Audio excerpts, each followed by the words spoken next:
Like most little girls, when I was younger, I was absolutely obsessed with Disney princesses and their stories of happily ever after. I remember my mother reading me stories of the princesses every night before bedtime. Fairy tales have a way of making you forget everything going on around you. I knew better than to actually believe in them though. After all, real life doesn't actually begin with once upon a time, and it never ends with and they lived happily ever after. Or does it? Anyway, I just knew I always had so much fun watching and reading about them. Having experienced life, its ups and downs, and the forks in the road that we encounter definitely proved that fairy tale endings weren't just being handed out. Until one day, I met an amazing man at the airport when I was headed out of town to meet some friends.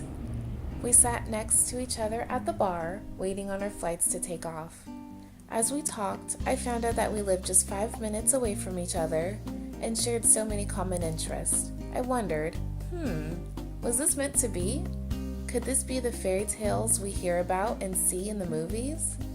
When we were both back in town, we started to date, became best friends, and even fell in love.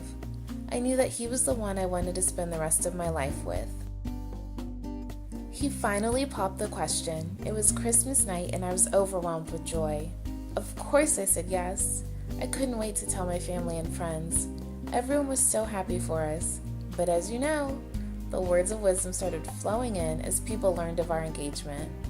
We were told how difficult marriage would be, that we may not always like one another, and that no matter how hard it may seem, we must always find a way to make it work. As I started the wedding planning, I noticed people kept telling me that they barely remembered their wedding day because it all happened so quickly. They told me to enjoy every moment and not to overthink any details. After all, this was supposed to be the happiest day of my life, and I was determined not to let this happen to me. I remember our wedding day like it was yesterday. I woke up bright and early that Saturday morning with butterflies in my stomach. I was ready to tackle a busy day. I started off by running all of my last-minute errands, like picking up my dress from the tailor and packing for our honeymoon. Once those were finished, it was time to meet my girlfriends at the hotel to get dressed. I was having a blast getting ready for the wedding until I realized I was missing my wedding vows. How could I possibly not notice my vows were missing until an hour before the ceremony was to begin? I felt like I had spent the past year writing, rewriting, and perfecting them. I knew I had to quickly write new vows in hopes that they would be as perfect as the original ones. But you know what? They ended up being better. They were so raw, filled with tons of love, and written with so much emotion. It was now time for the wedding to start. I slowly walked down to the ceremony area. My father was waiting on me in the hall so that he could walk me down the aisle. I could tell his eyes were starting to water. He gave me a huge hug and told me how proud he was to be my dad. The music began as we made our way down the aisle, where a handsome man was waiting on me.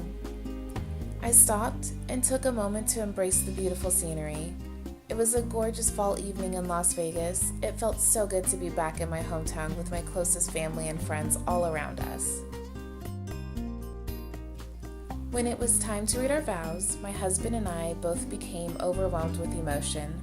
It was such an amazing feeling to finally hear what we wrote for each other. We promised to remain friends first, to always support one another, and to always uplift the other one in moments of crisis. He even promised to watch my girly TV shows, and I promised to watch more football with him. Our vows to each other were perfect, and they were so fitting for our relationship. Once the ceremony was over and the reception started, I grabbed my husband's hand and sat at a table in the corner of the room.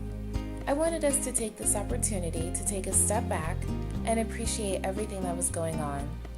We adored the beautiful flowers, could smell the delicious food, we watched the two new families come together, and we even joked about how much cake we would shove into each other's faces. It was the moment we needed to ensure we would remember every last detail of our wedding. As cliche as this may sound, it really was the happiest day of my life. And even in this world full of crazy, I know that I have found my Prince Charming. and we both know that we will need to work very hard to get our happily ever after.